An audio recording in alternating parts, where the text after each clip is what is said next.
Oi, gente! Sejam bem-vindos ao 5º curso de inverno de Fisiologia, promovido pela Liga Acadêmica de Fisiologia e pelo Programa de Pós-Graduação Multicêntrico em Ciências Fisiológicas da Unifal. Meu nome é Maria Giovana, eu sou graduanda de Fisioterapia e, para fazer jus ao meu curso, eu vim falar um pouco sobre músculo esquelético e nessa aula eu quero falar sobre a função dele e as respostas dele frente a um estímulo de um neurônio motor. Para começar, eu quero falar um pouco sobre as características dele. Ele está aderido aos ossos, mantém a nossa postura, controla os nossos movimentos. Ele compõe quase metade do nosso peso corporal, aí uns 40%. Então é muita coisa, ele está em grande evidência no nosso corpo. É composto por fibras musculares e é o único que se contrai em resposta a um neurônio motor somático. Então, a gente tem 3 tipos de músculos no nosso corpo: o cardíaco, o liso e o esquelético. E o esquelético é o único que se contrai aí frente a um neurônio motor. As fibras musculares, é importante a gente falar delas porque são um composto celular do músculo. Elas são multinucleadas, são as células mais alongadas do corpo, são responsáveis pela contração muscular. Cada feixe de fibra, juntos, eles formam os fascículos musculares. E essas fibras, elas são constituídas pelas miofibrilas. Nessa imagem aqui, a gente tem a anatomia de um músculo, indo da parte externa para mais interna. No finalzinho dele, a gente tem o tendão, que é o que conecta esse músculo ao osso. É o final do tecido conjuntivo ou conectivo que envolve esses fascículos. Dentro aqui a gente tem nervos e vasos sanguíneos. Essas divisõezinhas são os fascículos musculares. E os fascículos, eles são compostos pelas fibras, certo? Aqui dentro a gente deixou evidenciado aqui um fascículo e dentro dele a gente tem várias fibras musculares com seus núcleos. E ainda dentro dessas fibras a gente tem as miofibrilas, certo? As miofibrilas são filamentos proteicos que preenchem o interior dessas fibras musculares, são envolvidas pelo sarcolema e são constituídas por sarcômeros, que são compostos por essas proteínas: actina, miosina, que são as mais famosas conhecidas, a tropomiosina, a troponina, a titina e a nebulina.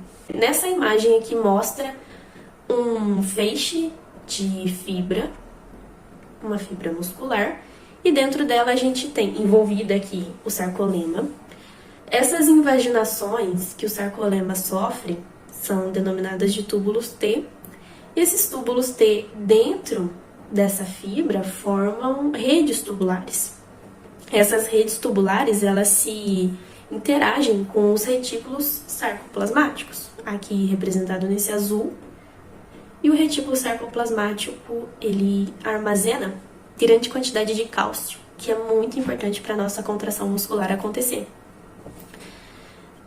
Interagindo aqui, envolvido por esse retículo sarcoplasmático, a gente tem a miofibrila.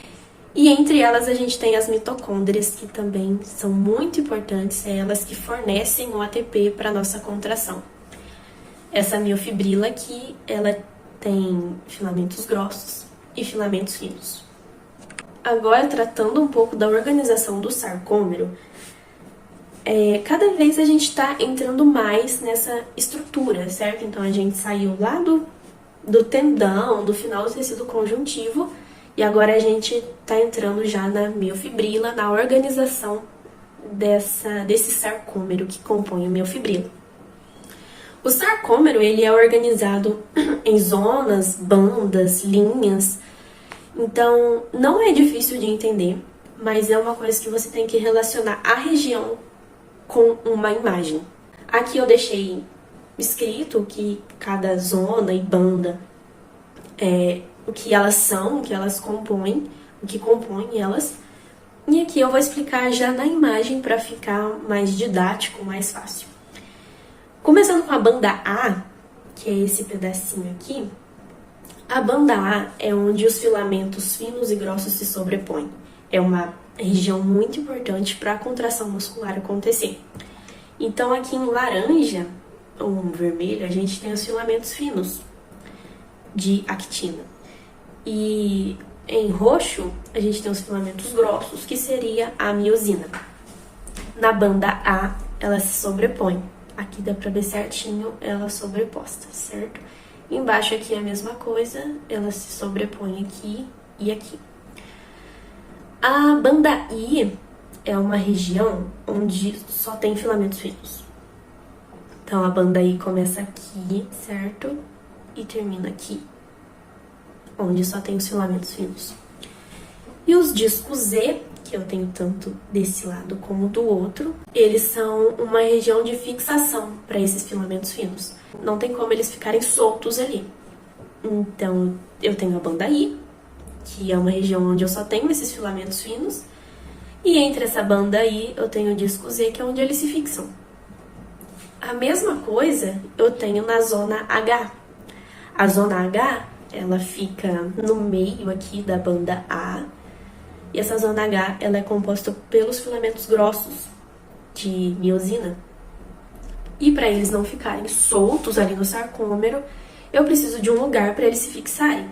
E esse lugar que fixa os meus filamentos grossos é a linha M, certo? Então, essa imagem de cima e essa de baixo tá mostrando a mesma coisa. Aqui seria a minha banda I, onde eu tenho os filamentos finos. Meu disco Z, que são os filamentos finos fixados. Aqui é a minha banda A, que é onde esses filamentos se sobrepõem. Aqui a partezinha. Essa parte que tem só roxo são meus filamentos grossos, e onde eu tenho só essa parte roxinha, só os filamentos grossos, é a minha zona H. E para fixar eles, eu tenho a minha linha M. Então não é difícil entender a estrutura, a organização do sarcômero. É porque é muito nome, muito detalhe, mas o negócio é você relacionar cada banda, cada linha com uma figura. Relacionando com uma figura fica bem mais fácil e didático. Agora a gente vai entrar na parte mais legal, que é a contração muscular, ou o ciclo das pontes cruzadas. Então, para eu realizar um movimento aqui de flexão de cotovelo, de extensão ou de flexão de joelho, eu preciso de todo esse processo. É um processo ativo que depende de ATP e de cálcio. É um processo em que vai acontecer a interação entre as proteínas de actina e miosina. O cálcio, ele vai interagir no seu sítio presente na troponina. Lembra da troponina? Uma proteína do sarcômero. Aí eu vou ter a minha fase de contração, o encurtamento do sarcômero, e a minha fase de relaxamento, que é a distensão desse sarcômero. Aqui eu coloquei essas figuras, mas não necessariamente eu vou ter uma contração muscular só quando eu tô treinando, só quando eu tô na academia. Isso aqui, a qualquer momento do meu dia, eu vou fazer uma flexão de cotovelo, vou estender o meu joelho. Todo momento do meu dia eu vou estar nesse processo de contração, no ciclo das pontes cruzadas. Aqui eu coloquei um exemplo, né, pra gente ver o músculo mais superficial e o que tá acontecendo dentro dele. Então, para que o meu músculo ele se contraia, eu preciso da contração, da interação dessa miosina, que é o meu filamento grosso, com a actina. Para isso acontecer, eu preciso do cálcio vindo lá do retículo sarcoplasmático. Esse cálcio ele vai se ligar na troponina e vai fazer uma mudança conformacional nessa proteína. E como ela está também interagindo com a tropomiosina, essas duas sofrem mudanças conformacionais para liberar o sítio de ligação da miosina. Então, a minha miosina, ela precisa se ligar na actina. Só que a actina, ela está coberta pela tropomiosina. Então, o cálcio, ele se interage com a troponina e libera essa tropomiosina. E para eu preparar a minha miosina, então eu preciso da preparação da actina e da miosina. A miosina, a cabeça da miosina, ela quebra o ATP em ADP e fosfato inorgânico. E com isso, com essa quebra, ela tem uma força, uma energia para se impulsionar para cima e se ligar na actina. A actina que já tá pronta, certo? Por causa da interação do cálcio. Então eles se ligam. Aqui, tá vendo? Aqui chegou um ATP e teve uma quebra desse ATP. Porque a cabeça da miosina, ela tem atividade ATPase. Ela hidrolisa esse ATP. Depois disso eu tenho o ADP e o fosfato inorgânico. E ela já ligada aqui na actina. Depois eu vou ter um dobramento dessa cabeça. A partir desse dobramento eu tenho a contração. Porque a minha miosina, ela ligada na actina, ela puxa a actina para o centro do sarcômero. Então eu tenho um dobramento dessa cabeça, consequentemente a contração acontece. Elas deslizam, certo? E depois esse ADP ele se solta, entra outro ATP e assim, por isso é um ciclo. Enquanto eu tiver cálcio e ATP, eu vou poder repetir esses ciclos várias e várias vezes. Aqui eu trouxe um vídeo entre essa interação para ficar um pouco mais fácil de entender, mais visual, né? Então aqui foi retirada uma miofibrila envolvida por um sarcômero, composta pela miosina, pela actina, pela minha linha M, pela minha linha Z. E agora mostrando como essas proteínas elas se deslizam umas sobre as outras. A miosina, ela se liga na actina e puxa ela para o centro do sarcômero.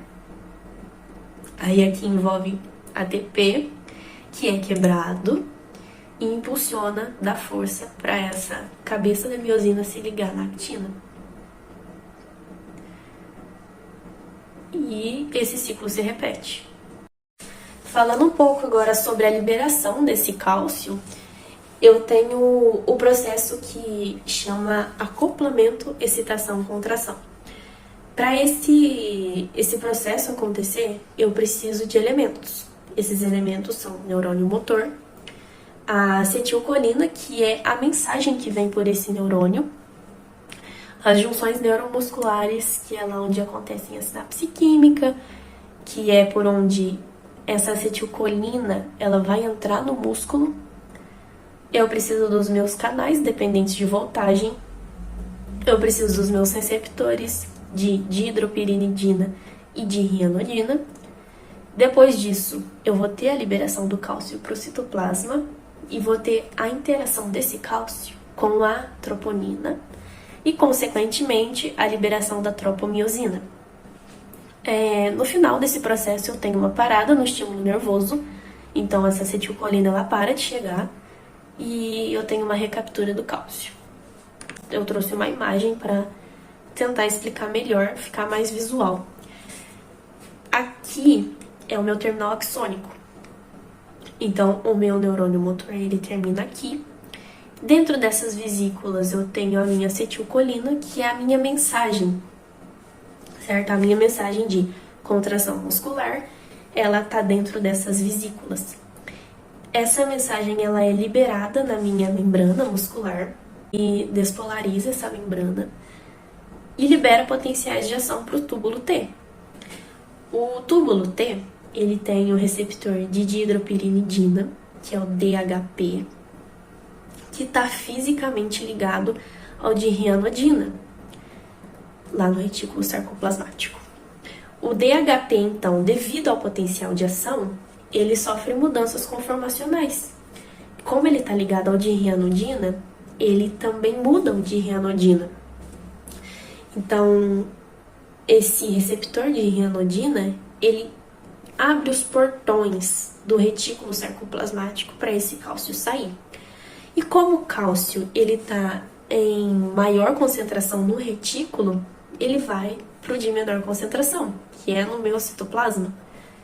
Então aqui, ó, eu consigo ver o meu receptor de rianodina abrindo um caminho para esse cálcio sair, e esse cálcio ele se interage na troponina, que depois libera essa tropomiosina, para aí sim a minha miosina se ligar na actina e acontecer todo o processo de contração.